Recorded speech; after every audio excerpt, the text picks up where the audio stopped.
तो नमस्कार दोस्तों, स्वागत है फार्मा फ्रेंड पर। वीडियो के टॉपिक पर आने से पहले थोड़ा हम ब्रीफ में एग्जैक्टली जानने की फंगल इन्फेक्शन है क्या।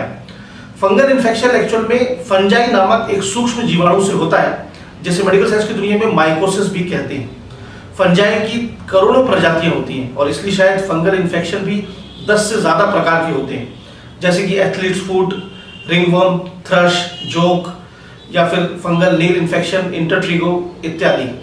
अब इससे लड़ने के लिए, इससे कॉम्बैट करने के लिए मार्केट में बहुत सारे एंटी फंगल मेडिकेशंस हैं, जिनमें से कि एक प्रोमिनेंट दैट इज क्लोट्रिमाजोल, जो कि मार्केट में कैंडिड, क्लोसिब, क्वालिडर्म, डर्मी-5 के नाम से बिकता है। तो उसी क्लोट्रिमाजोल के बारे में जानेंगे हम पूरे विस्तार से इस वीडियो के माध्यम से। ये प्रकृति का नियम है कि हर जीव को बढ़ने के लिए, ग्रो होने के लिए कुछ ना कुछ पदार्थ की आवश्यकता पड़ती है, जैसे कि हम मनुष्यों को खाना और पानी।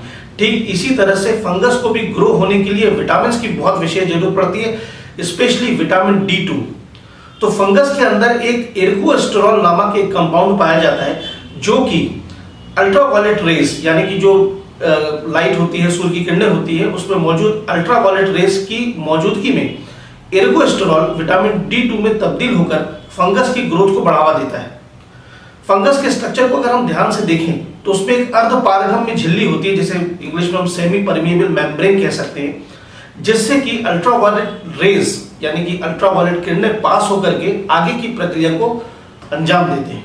तो क्लोट्रिमाजोल, एर्गोस्टेरॉल और ये सेमी परमिएबल मेम्ब्रेन दोनों को ही क्षतिग्रस्त करके फंगस की ग्रोथ को नष्ट कर देता है, जिससे कि आगे की ग्रोथ उसकी रुक जाती है। क्लोट्रिमाजोल मार्केट में क्रीम, स्प्रे और लोशन तीनों ही फॉर्म में और पाउडर तीनों ही फॉर्म में अवेलेबल है। इसको इस्तेमाल करने का सबसे बेस्ट तरीका है कि इसे आप दिन में कम से कम 2 से 3 बार जरूर लगाएं अफेक्टेड एरिया में, और ऐसा आप कम से कम 2 हफ्तों तक करें। ये मैं ऐसा इसलिए कह रहा हूं क्योंकि फंगस एक बहुत ही तेजी से फैलने वाला सूक्ष्म जीवाणु है।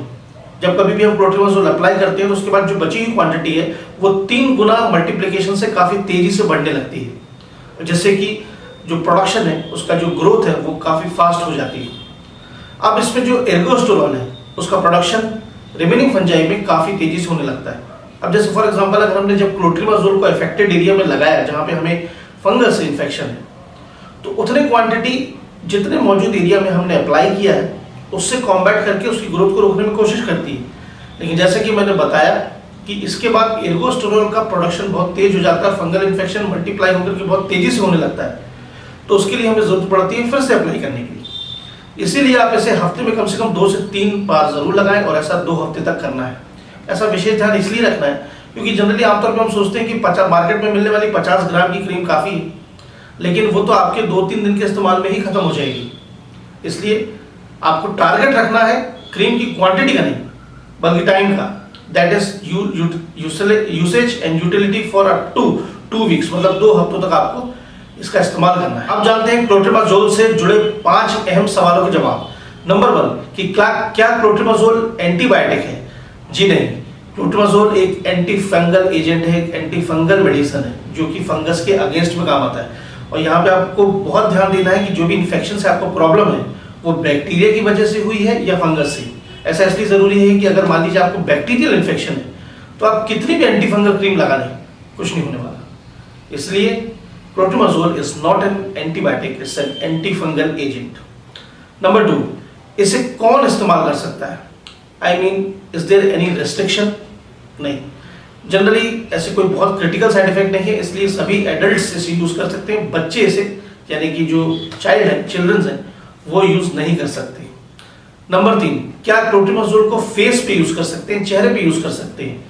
नहीं, क्योंकि फेस पे हमारे बहुत ज्यादा मांसपेशियां, नर्व्स एंड ब्लड वेसल्स होती हैं, जिनसे काफी हार्मफुल इफेक्ट्स हो सकते हैं। नंबर 4, क्लोट्रिमाजोल के साइड इफेक्ट्स क्या हैं?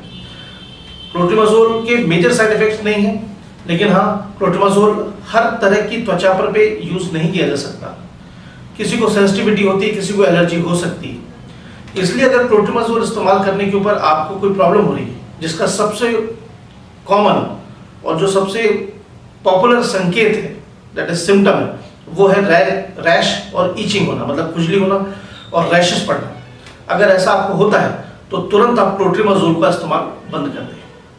और नंबर 5 कि क्या क्लोट्रिमाजोल क्रीम को बिना प्रिस्क्रिप्शन के ले सकते हैं? आंसर है बिल्कुल ले सकते हैं। बस ये साइड इफेक्ट का ध्यान रखें। अगर रैश या स्किन में इचिंग होती है तो तुरंत बंद कर दें। तो दोस्तों ये था क्लोट्रिमाजोल के ऊपर एक क्विक ब्रीफ रिव्यू। अगर आपके कोई भी क्वेरी क्वेश्चन हो तो आप कमेंट कीजिएगा। वीडियो अच्छा लगा तो प्लीज लाइक शेयर जरूर कीजिएगा, चैनल को भी सब्सक्राइब कर लीजिएगा। तो बस अब चलता हूं, जल्दी मिलूंगा अगले वीडियो में। तब तक के लिए सतर्क रहें, जागरूक रहें और स्वस्थ रहें। Good luck.